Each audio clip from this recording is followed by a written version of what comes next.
안녕하십니까. 2023년 7월 5일 수요일입니다. 코패스 동반자 채널에서 오늘은 KDX 배치 2 탄도탄 요격 체계는 SM3가 좋을까, LSM 해상형이 좋을까, 이런 주제로 말씀을 드리기로 하겠습니다. 외신들은 한국에서 KDX 배치 2에 이번함이 건조 착수가 된 것을 비중 있게 다루면서 탄도탄 요격 체계를 LSM 해상형으로 하는 걸로 보도를 지금 하고 있습니다. 그런데 그 보도 소스가 바로 한국 사람들이라는 게 문제가 돼서 제가 오늘 영상을 만든 겁니다. 지금 한국은 정치적 변동으로 인해 가지고 여론 조작에 대한 상황이 달라졌습니다. 그러니까 이제는 외신을 통해서 여론을 조작해서 그 여론을 국내로 들여오는 이런 방법을 지금 사용하고 있는 것 같습니다. 그래서 바로 이 점을 구독자님들과 또는 시청자님들께 알려드리는 반면에 미국제 이지스-3, 그러니까 KDX 배치 2의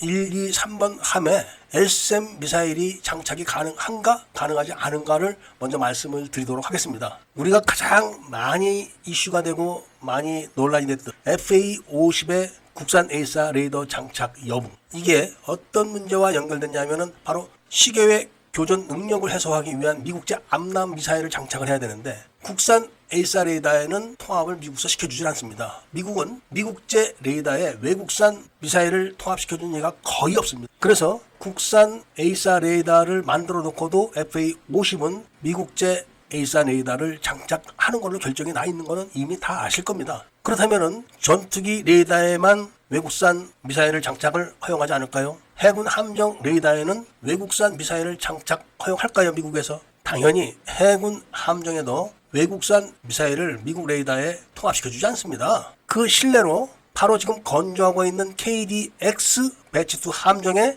근거리 함대공 미사일로 우리나라에 해공 미사일이 장착되어 있는데 이 해공 미사일이 그럼 미국 이지스 시스템에 통합이 된 걸까요? 그게 아닙니다. 미국의 램 시스템을 장착하지 않고 국산을 사용하기 위해서 별도로다가 SPS-560K 같은 작은 국산 레이더를 장착을 한 겁니다. 이것은 작으니까 그래도 별도로다가 장착이 되지만 LSM형은 큰 겁니다. 즉 KDDX의 레이더를 통째로 옮겨와야 될 정도로 큰 겁니다. 그렇다면은 앞에는 이지스 레이더, 뒤에는 KDDX 레이더를 두 개를 달고 작전을 해야 될까요? 안 되는 겁니다. 이 점을 국민들에게 말하지 않고 있는 겁니다. 안 되는 거를 하려고 하면서 결국은 SM3를 장착하지 않고 SM6로 끝내려고 하는 겁니다. 그럼 SM6를 달면 어떤 문제가 있는가? SM6는 원래부터가 탄도탄 요격 전용 미사일이 아닙니다. 쉽게 말하면 함대 방공 미사일이지 탄도탄 요격 미사일이 아니라는 겁니다. 그런데다가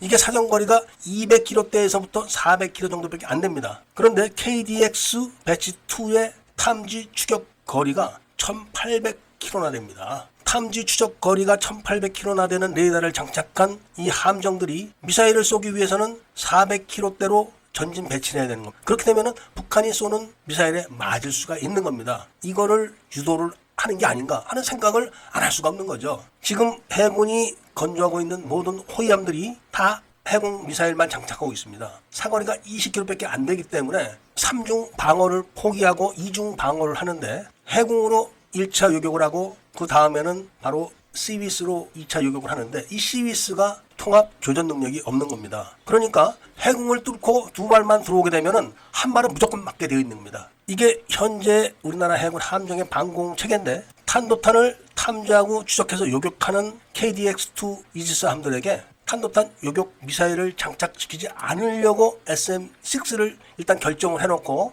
그 다음에 LSM 해상형 이야기를 계속 떠드는 건데 LSM 해상형 미사일은 이지스 시스템의 구축 자체가 안 됩니다. 그래서 별도로다가 KDDX를 지금 건조하고 있는 겁니다. KDDX는 국산 전투체계와 국산 에이사 레이더 그리고 국산 탄도탄 방어 미사일이 탑재가 되면은 이게 훌륭한 함정이 될 것은 물론이고 그대로만 되면은 유망한 수출 품목으로 자리를 잡게 됩니다. 여기에 해상형 LSM 미사일이 탑재되는 걸로 끝나야지 이거를 되지도 않는 KDX 배치 2에다가 탑재한다고 설레발을 치는 거는 대국민 사기죠. 당연히 SM3를 KDX 배치 2에 탑재해야 되는 게 맞는 겁니다. 그리고 국내 정치 상황의 변동으로 이제부터는 외신 소개로 들어오는 새로운 뉴스들을 일단 한번 필터링을 해야 될 겁니다. 외신 뉴스라고 해서 무조건 신뢰하던 시대는 지나갔다는 말씀을 드리면서 오늘 이야기를 마치고자 합니다. 애국 시민분들과 밀매분들께서는 구독을 꼭 좀 해주시고 좋아요와 알림 설정을 부탁드리면서 이야기를 들어주신 데 대해서